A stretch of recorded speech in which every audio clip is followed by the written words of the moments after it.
l'Italie qui n'a toujours pas de sélectionneur à temps plein. C'est lui qui est en première ligne pour l'Italie ?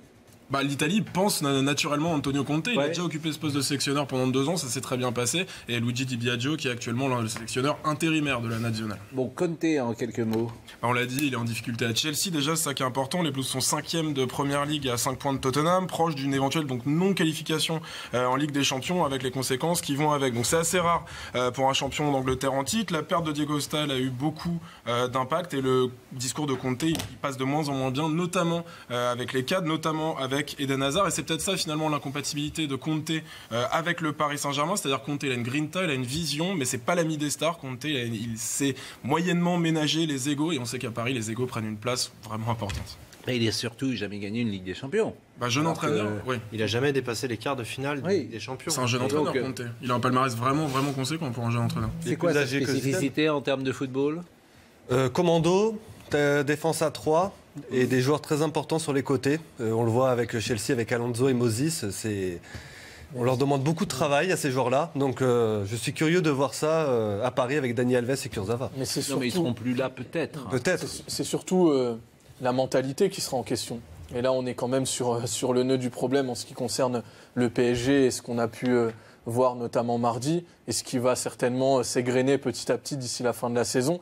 C'est-à-dire que les manquements au niveau de la mentalité, est-ce que chacun tire dans le même sens ? Bah, peut-être qu'il faut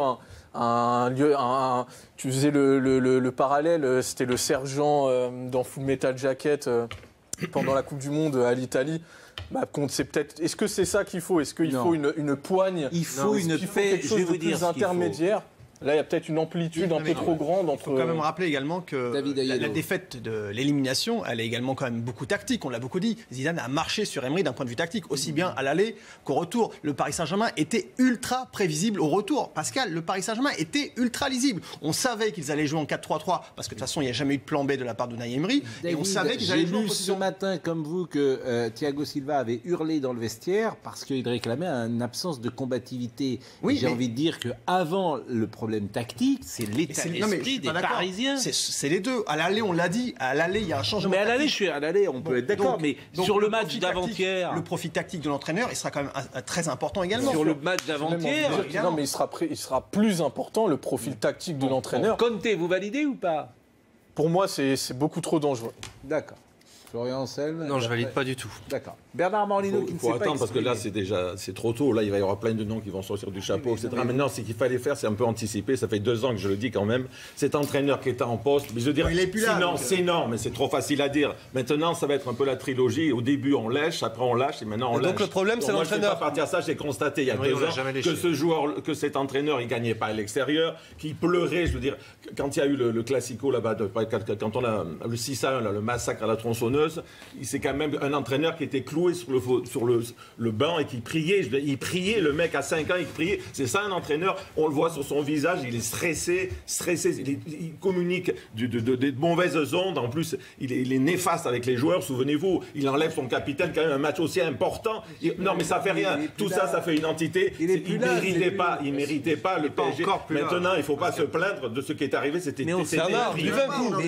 Buvez un verre. Bernard, on est d'accord. Non mais on est d'accord, mais avant c'est non, attendez, le jour du match, j'ai entendu toutes les radios, Paris devait massacrer le Real. Si, attendez, Bernard, même les grands spécialistes, Non, c'est pas vrai. Bernard. anciens joueurs professionnels, ils disent encore aujourd'hui le Real de Madrid. Luis Fernandez par exemple, toute la journée, le Real de Madrid. Et en plus, Mais quel c'est rapport avec l'espagnol, Conte? je veux dire, Il est où le ça rapport veut avec dire que Conte, le football là français, c'est Alors je précise liquéfié. pour ceux qui Je nous veux dire, écoutent, qui ne vous comprennent pas, qu'en fait on dit le Real Madrid. c'est la et moindre des choses quand qu'effectivement, même. Mais est-ce Il y a eu un mépris autour du Real. Je Et veux dire. Bernard, on voudrait parler. Ouais, Ce on qui ressort de ce débat-là, c'est est-ce que le problème du PSG, c'est l'entraîneur?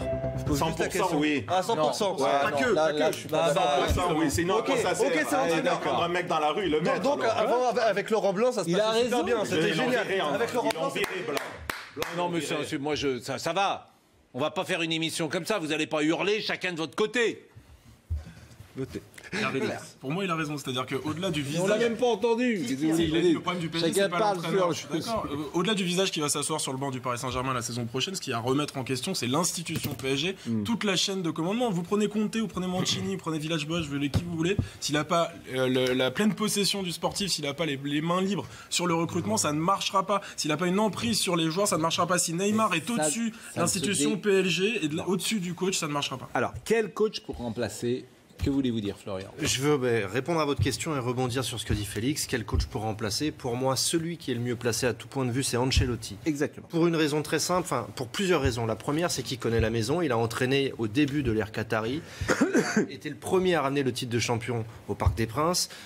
Il parle français, il n'y a pas de barrière de la langue. Il a déjà gagné la Ligue des Champions en tant que joueur, en tant qu'entraîneur. Donc, cette plus-value, c'est-à-dire cette capacité à franchir la dernière marche, enfin l'ultime marche que Paris veut franchir, il est capable de le faire, il sait comment on fait. Il a gagné la dernière Ligue des Champions, la décima avec le Real Et de vous Madrid. savez quoi surtout? Que de temps perdu. Il est parti, Et il est parti parce qu'on l'a traité n'importe comment. Voilà, un problème d'institution et de chaîne de commandement. Oui, la direction elle a peut-être pris changé. direction. Mais je vais vous dire, il y a un autre argument qu'oublie Florian, c'est qu'à partir du moment où Unai Emery a signé à Paris, j'ai envie de dire c'était déjà terminé parce qu'il était déjà discuté. Ça a été juste l'enfer pendant 2 ans. Donc il faut un entraîneur qui ne soit pas discuté et qui amène une forme de paix sociale, d'abord avec la presse. Mais en France, Parce on que discute des entraîneurs qui gagnent 3 Coupes d'Europe Alexandre, d'affilée, je peux- c'est dingue quand même. Dès qu'il arrive, on l'a discuté. C'est pas vrai parce que Alexandre, si je peux, soyez gentil. Bon, comment dire, les faits nous ont donné raison. Bien sûr. Il a été très mauvais. C'est terminé. Vous vous êtes trompé. C'est pas grave. On se trompe tous. Mais vous vous êtes trompé avec Unai Emery. non, Je suis pas forcément. C'est juste que je suis pas dans la projection. Bon, mais Dans les laissez faits- terminer. Donc, il faut quelqu'un de crédible et de légitime. Et Ancelotti, il apportera la paix sociale avec la presse, avec le public et dans le vestiaire. Est-ce qu'il veut venir? Et il sait gérer les stars, deux ce petites qui n'est choses. pas le cas Deux forcément petites choses. de Il y a Conte. 2 éléments. aussi. Sur Ancelotti, il faut rappeler également qu'il a donné une interview très intéressante au Figaro en octobre, je crois, où il a clairement fait un appel du pied au Paris Saint-Germain. Je ne sais pas si vous vous souvenez de cette interview, mais clairement, il a laissé entendre qu'il était très heureux à Paris. Et l'autre élément qui va dans le sens de ce que vous disiez, Pascal, c'est les images qu'on a vues hier du vestiaire du Real Madrid. Je ne sais pas si vous avez vu ces images On les incroyables. a passées à Voilà. l'ouverture, en ouverture. Ces images-là, je pense que Elles ces images, on les montrent, aurait eues mais- avec Carlo Ancelotti. Mais évidemment. Alors, où en est le projet du Paris Saint-Germain?